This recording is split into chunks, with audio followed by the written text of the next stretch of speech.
আমরা এখানে আজকের জন্য যে দাঁড়িয়েছি এটা হচ্ছে যে পহেলা মে মহান শ্রমিক দিবস, যেটা শ্রমিকদের একটা দিন।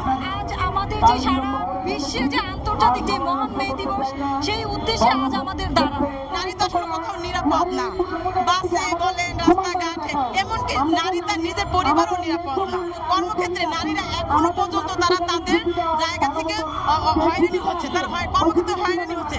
তারা তাদের যে কর্মক্ষেত্রে তাদের যে ন্যায্য পাওনা সবল কর্মপরিবেশ, এটা তারা বঞ্চিত হচ্ছে। এটার জন্যই আর কি আমরা দাঁড়ানো। এবং এই যে যত দিন যাচ্ছে হয়রানি, কিন্তু এই যে যৌন হয়রানি, নির্যাতন, নারী বাসে বলেন, রাস্তাঘাটে, এমনকি নারী তার নিজের পরিবারও নিরাপদ না, সেটার প্রতিবাদেই আমরা দাঁড়ানো।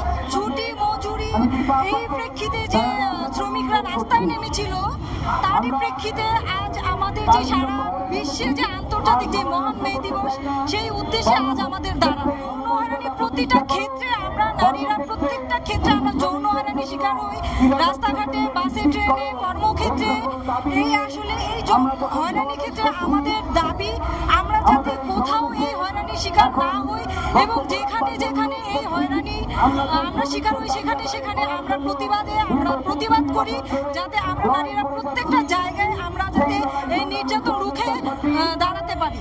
আজকে হচ্ছে মহান মে দিবস, আর দর্শকদের জন্য একটাই বলবো যে দর্শক করে তারও মা বোন আছে, অবশ্যই যাতে দর্শকদের শাস্তি হোক। কারণ হচ্ছে কি, দর্শকরা যদি একজনের প্রকাশ্য শাস্তি দেওয়া হয়, তাহলে মনে হয় দর্শকদের মনে একটু হলেও দাগ কাটবে যে না, প্রকাশ্য যে ওদের এরকম ভাবে শাস্তি দিচ্ছে, আমরা এই কাজ থেকে বিরত থাকি।